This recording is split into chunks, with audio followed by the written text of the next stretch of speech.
की अतिशय चांगलं काम आणि गडकरी साहेबांचं काम फक्त चांगलं नसतं, कामाचा दर्जाही चांगला असतो। कारण माझ्या मतदारसंघातले जे गडकरी साहेबांनी केलेले रस्ते आहेत त्यांनी अजून कुठला त्याच्यात फारसे खड्डे कुठे दिसत नाहीत। बाकीच्यांचं हे बोलण्यासाठी व्यासपीठ नाही, त्याला दुसऱ्या व्यासपीठावर जरूर मी बोलीन, पण अतिशय चांगले दर्जाचे रस्ते आणि काम गडकरी साहेबांच्या दूरदृष्टीने झालेले आहे, त्याबद्दल मी त्यांचे मनपूर्वक आभार मानते। आणि एक सगळ्यात महत्त्वाची गोष्ट ज्याच्यासाठी आमच्या सगळ्यांच्याच वतीने, कारण अनेक वर्ष संजय जगताप असतील किंवा इथले स्थानिक आमदार भीमराव तापकीर असतील, संभाजी झेंडे, सचिन दोडके असेल, त्यांच्याबरोबरचा पाठपुरावा असेल किंवा काका चव्हाण असतील, गडकरी साहेबांनी पुण्यासाठी सगळ्यात मोठं माझ्यासाठी काम जे केलं असेल ते म्हणजे वारज्याचा पूल आणि त्याच्यावर थांबलेले ॲक्सिडेंट्स।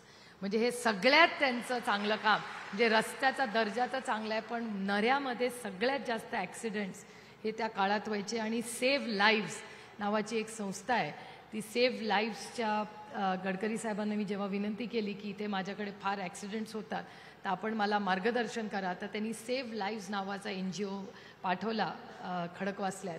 आणि आज मला अभिमान वाटतो तुम्हाला सांगताना की नॅशनल हायवेची संपूर्ण टीम ही गडकरी साहेबांच्या नेतृत्वाखाली आणि सेव्ह लाईव्स नावाचं NGO आज वारज्यामध्ये किंवा त्या संपूर्ण भागामध्ये नऱ्याला जिथे आठवड्याला ॲक्सिडेंट्स व्हायचे, आज माझीच दृष्ट लागू नये पण गेले 6-8 महिने झाले एकही ॲक्सिडेंट तिथे झालेला नाही।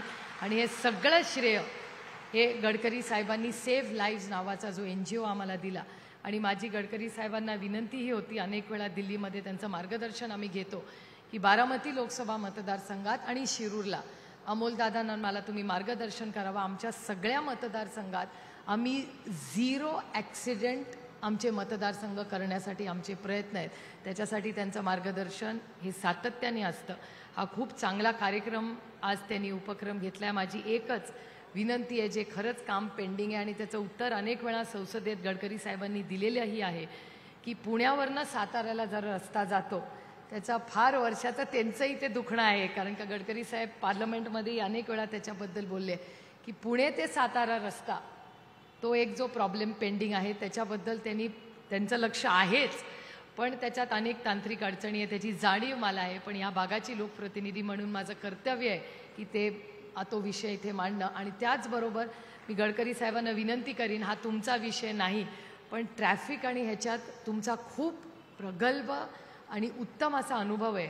पुण्यामध्ये आणि हिंजवडीला जात असताना तुम्ही नवीन ब्रिज वगैरे केलेले आहेत, पण प्रचंड ट्रॅफिक हा पुण्यावरनं हिंजवडीला जाताना, आदरणीय पवार साहेबांच्या स्वप्नातला हिंजवडी ज्याची सुरुवात झाली त्याच्या मागे एवढाच विचार होता की ह्या भागातल्या सगळ्या मुलांना हाताला मेरिटवर चांगलं काम मिळावं, म्हणून राजीव गांधी इन्फोटेक पार्कची स्थापना झाली आणि आज 6 लाख लोक तिथे काम करतात। अतिशय उत्तम पद्धतीने ते सगळं काम चाललेलं आहे, पण तिथे आजही ट्रॅफिकचा प्रचंड अडचण होते आणि तासनतास लोक, मेट्रोचं काम चाललं आहे, मोठ्या रस्त्यांचं काम चाललं आहे, पण अजून तिथून अपेक्षित असा रिझल्ट आम्हाला मिळत नाही आहे। त्याच्यामुळे स्थानिक लोकप्रतिनिधी म्हणून संग्राम थोपटेंच्या आणि माझ्या वतीने मी गडकरी साहेबांना आणि प्रशासनाला विनंती करेन, कारण का प्रशासनाकडे अनेक वेळा आम्ही त्याचा फॉलोअप करतो आहे पण त्याच्यातून प्रश्न अजून सुटत नाही आहे। त्याच्यामुळे हिंजवडीसाठी आज देवेंद्रजी उपस्थित आहेत, तुम्हालाही मी विनंती करीन की पुण्यामधली सत्ताही आपल्याचकडे आहे, तर पुण्यातले रस्ते, पुण्याचा ट्रॅफिक याच्यासाठी जर गडकरी साहेबांच्या मार्गदर्शनाखाली एक चांगला रिव्ह्यू